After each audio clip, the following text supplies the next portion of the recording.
তো বন্ধুরা, আজকে নিয়ে এসেছি আপনাদের সকলের জন্য অসাধারণ টেস্টের কালাকাঁদ সন্দেশের রেসিপি। এই সন্দেশটি বাড়িতেই বানিয়ে নিয়েছি অল্প উপকরণ আর অল্প সময়ের মধ্যেই। অসাধারণ এই কালাকাঁদ সন্দেশ কিন্তু খেতে অসাধারণ টেস্টের। বাজারে যেটা আমরা কিনে খাই তার থেকেও কিন্তু বাড়িতে বানালে আরও অনেক গুণ স্বাদে হয়। তাই অনুরোধ করব আপনাদেরকেও আজকের ভিডিওটা সম্পূর্ণ দেখার জন্য, যাতে আপনারাও বাড়িতে এই অসাধারণ টেস্টের কালাকাঁদ সন্দেশ সহজেই বানিয়ে নিতে পারেন। সাথে অনুরোধ করব ইউটিউবে আমার হ্যাংলামন চ্যানেলটিকে একটি সাবস্ক্রাইব করে দেওয়ার জন্য। সাথে একটি লাইক, কমেন্ট আর শেয়ার করে দেবেন প্লিজ, কারণ আপনাদের একটি সাবস্ক্রাইব আমাকে অনেক মোটিভেট করে এগিয়ে যাওয়ার জন্য। নমস্কার বন্ধুরা, আমি রাখি হ্যাংলামনের আর একটি সুন্দর নতুন রেসিপির ভিডিওতে আপনাদের সকলকে স্বাগত জানাই। তো চলুন শুরু করে দিই আজকের রেসিপি। বন্ধুরা, সবার প্রথমে কালাকাঁদ সন্দেশ রেডি করার জন্য রেডি করে নেব কালাকাঁদ সন্দেশের মিশ্রণটা। আর তার জন্য এখানে আমি কড়াইয়ের মধ্যে নিয়ে নিচ্ছি 1 কাপ দুধ। এখানে 1 কাপ দুধ এই জন্যই ইউজ করব বন্ধুরা, কারণ আগে থেকে মাওয়াটা আমি রেডি করে নিয়েছি। মাওয়াটা যেহেতু শুকনো হয়ে গেছে, আর সেই মাওয়াটাকেই আবার লিকুইড ফর্মে আনার জন্যই এই দুধটা ব্যবহার করছি। আপনাদেরকে বলবো বন্ধুরা, অবশ্যই আগে থেকে যদি মাওয়াটা করে রাখেন তাহলে কিন্তু এই মিষ্টিটা মাত্র 10 মিনিটের মধ্যেই রেডি করে নিতে পারবেন বাড়িতে। তাই আগের থেকেই মাওয়াটা চেষ্টা করবেন রেডি করে রাখার। আর মাওয়া কিন্তু করা অনেক সহজ।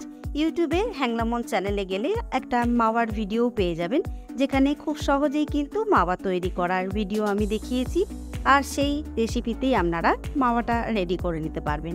তাছাড়াও আমি আবারও বলে দিচ্ছি, দুধ কন্টিনিউ জাল দিতে দিতেই কিন্তু মাওয়া রেডি হয়ে যায়, কারণ দুধটা যখন ঘন হয়ে শুকিয়ে আসবে তখনই রেডি হয়ে যাবে ঠিক এরকম মাওয়া। আর এখন দিয়ে নিচ্ছি গরম দুধের মধ্যেই তৈরি করে রাখা মাওয়াটা। দুধটাকে জাস্ট একটু গরম করে নিয়ে অ্যাড করে দিলাম তৈরি করে রাখা মাওয়াটা। এখন মাওয়াটাকে দুধের সাথে খুব ভালো করে স্প্যাচুলারের সাহায্যে মিক্স করে নেব। এখন গ্যাসের ফ্লেমটাকে লো টু মিডিয়ামে রেখে দিয়েছি, আর এইভাবেই কন্টিনিউ নেড়ে নেড়েই মিক্স করে নিতে হবে দুধের সাথে এই তৈরি মাওয়াটা। তো দেখুন বন্ধুরা, মাওয়াটা কিন্তু দুধের সাথে অনেকটাই মিশে এসেছে। আরও 1 মিনিট মতো এরকম করে নেড়ে চেড়ে মিক্স করতে থাকলেই কিন্তু মাওয়াটা দুধের সাথে খুব ভালোভাবে মিক্স হয়ে যাবে। তো দেখুন বন্ধুরা, এখন কিন্তু দুধের সাথে মাওয়াটা পুরো মিক্স হয়ে গেছে। আর দুধটা কতটা ঘন হয়ে গেছে দেখুন।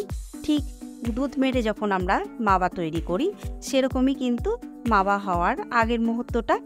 আর এরকম মাওয়া থাকা অবস্থাতেই কিন্তু এর মধ্যে দিয়ে নেব তৈরি করে নেওয়া ছানা। ছানাটাও কিন্তু বাড়িতেই তৈরি করে নিয়েছি। আপনারা সকলেই কিন্তু ছানা কীভাবে তৈরি করে জানেন, আর ওইভাবেই তৈরি করে নিয়ে আপনারা কিন্তু বাজারের থেকে কেনা পনির দিয়েও এই মিষ্টিটা তৈরি করতে পারবেন। ছানার জায়গায় পনির অ্যাড করলেও কিন্তু সুন্দরভাবেই এই মিষ্টিটা তৈরি হবে। তো এইভাবে এখন ছানাটাকেও স্প্যাচুলারের সাহায্যে ভালো করে ম্যাশ করে করে সুন্দর করে কিন্তু মিক্স করে নেব এই তৈরি করা মাওয়াটার সাথে। এখন কন্টিনিউ এইভাবে নেড়ে যেতে হবে। নাড়তে নাড়তে কিন্তু ছানাটাও খুব সুন্দরভাবে এই সাথে আমি দিয়ে নেব এই মিশ্রণের মধ্যে অল্প একটু চিনি। চিনিটা আমি এখানে অল্প ইউজ করছি এই কারণেই বন্ধুরা, কারণ মাওয়াটা যখন আমি রেডি করেছি তখন কিন্তু চিনি দিয়েই রেডি করেছি, তাই এখানে অল্প চিনি ব্যবহার করলাম। আপনারা আপনাদের স্বাদ মতোই ব্যবহার করবেন। এখন চিনিটাকে কন্টিনিউ এই তৈরি করা মিশ্রণের সাথে মিক্স করে নেব। আর কন্টিনিউ কিন্তু এখন জাল দিয়ে যেতে হবে যতক্ষণ না মিশ্রণটা শুকিয়ে আসছে। তো দেখুন বন্ধুরা, মিশ্রণটা কিন্তু একদম শুকিয়ে এসেছে। এখন কিন্তু কালাকাঁদ সন্দেশের জন্য মিশ্রণটা পারফেক্টভাবে রেডি হয়ে গেছে। এই সময়েই কিন্তু আমাদেরকে গ্যাসের ফ্লেমটা অফ করে দিতে হবে।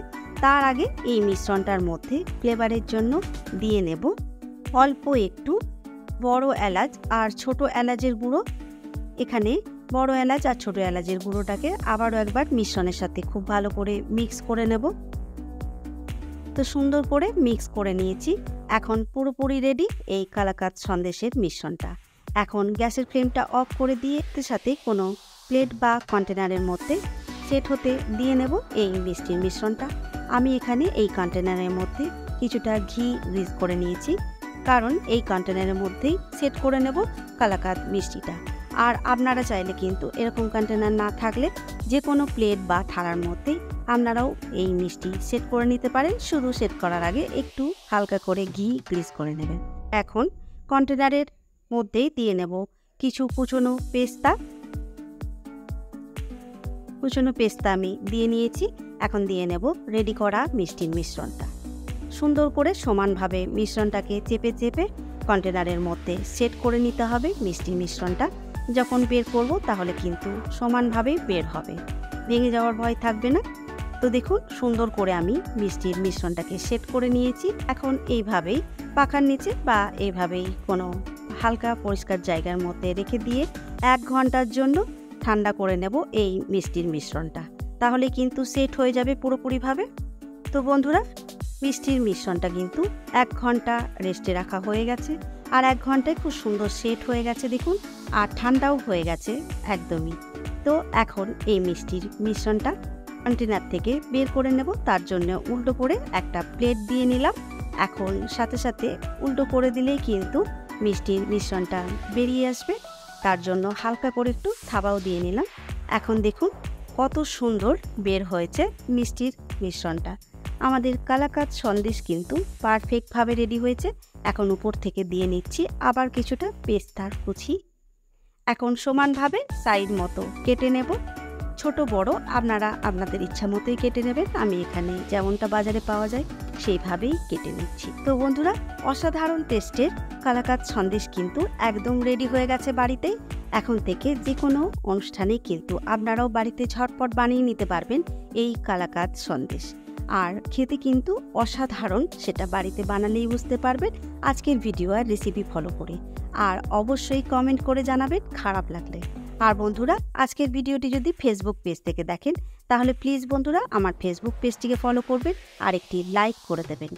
সাথে আমার ইনস্টাগ্রাম চ্যানেলটিকেও ফলো করে রাখতে পারেন আপনারা চাইলে, কারণ সমস্ত নিউ রেসিপির ভিডিওর ফার্স্ট আপডেট কিন্তু সেখানেই পেয়ে যাবেন। তো বন্ধুরা, সকলকে জানাই অসংখ্য ধন্যবাদ আজকের ভিডিওটা সম্পূর্ণ দেখার জন্য। তো চলুন বন্ধুরা, আজকের ভিডিওটি এখানেই শেষ করছি। সকলে ভালো থাকবেন, সুস্থ থাকবেন, সাবধানে থাকবেন। দেখা হবে খুব তাড়াতাড়ি হ্যাংলা মনের আর একটি সুন্দর নতুন রেসিপির ভিডিও নিয়ে।